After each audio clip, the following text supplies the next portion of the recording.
for 4 consecutive evenings, I had this dream of a cave.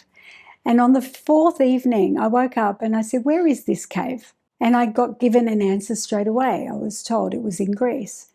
And so the next morning, I got up and booked a ticket to go to Greece to find this cave. There was no questioning about it. There was no asking why I needed to go. I just knew the call was so deep, and it was a calling from my soul to go. And I went. So I arrived in the town where the cave was meant to be. And I started asking some of the locals, where's this cave? And they all said, there is no cave. I said, yes, there is. And they said, no, there's not. I insisted that there was. And they said, well, how do you know? And I said, because I dreamt it. And they're looking at me, rolling their eyes, right? Then I found this old lady sitting in the hotel lobby. I said, do you happen to know about a cave here? And she looked at me and she said, why do you want to know? And I told her about my dreams. And she immediately got up and gave me a hand-drawn map with a little goat trail up to the cave, which was about a 17-kilometre hike. I said I could do that. The next day I set off.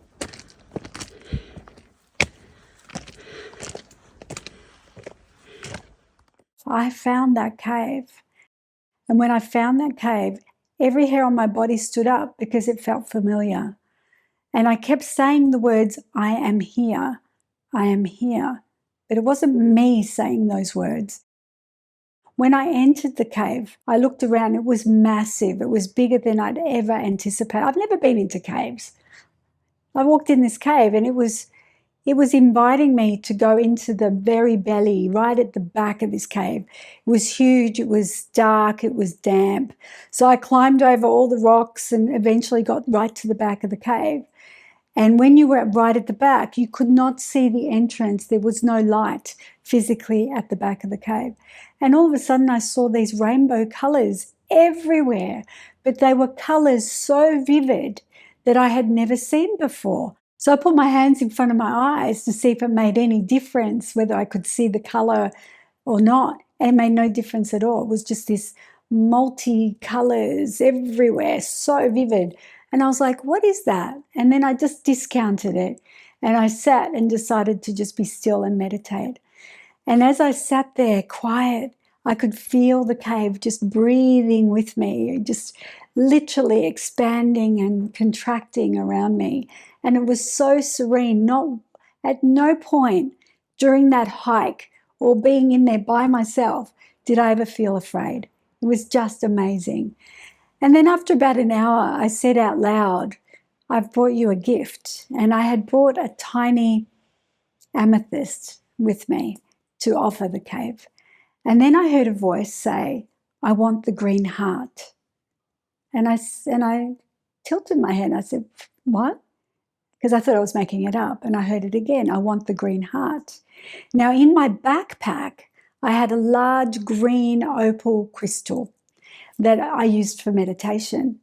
I thought about it. I said, no, that's my meditation crystal. You can't have that. And this voice again insisted, I want the green heart.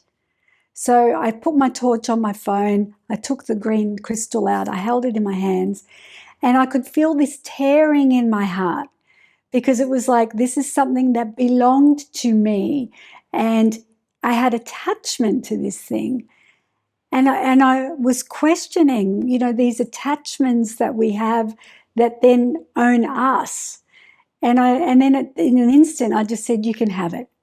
And I went to put it down, and then my arm was directed to a position further down in the cave. And before I could set it down, it was literally taken out of my hand and went down into a crevice that even if I wanted to get it back, I could never reach it.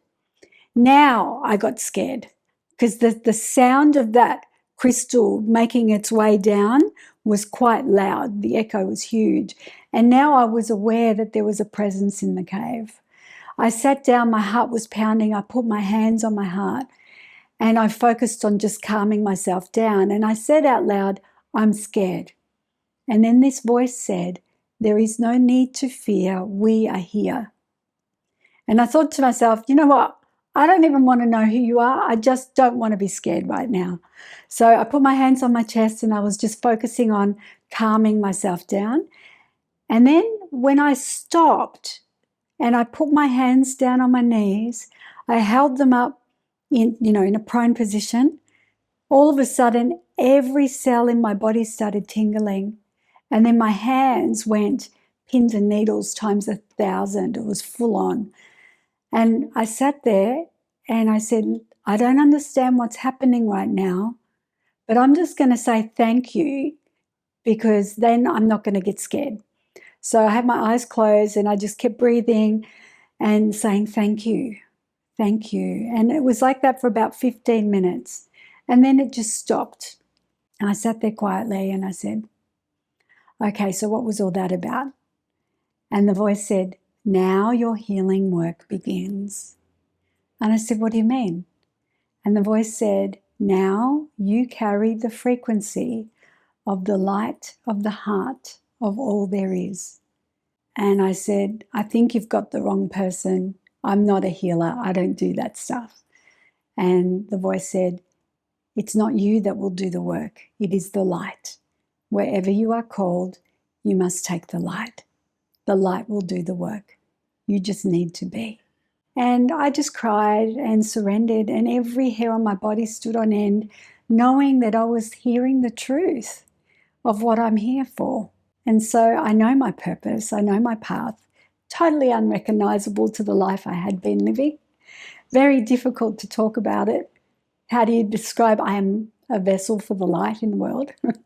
But that's what I am. And I have witnessed profound healings in the presence of the light. And it's an absolute honor to be of service to the light.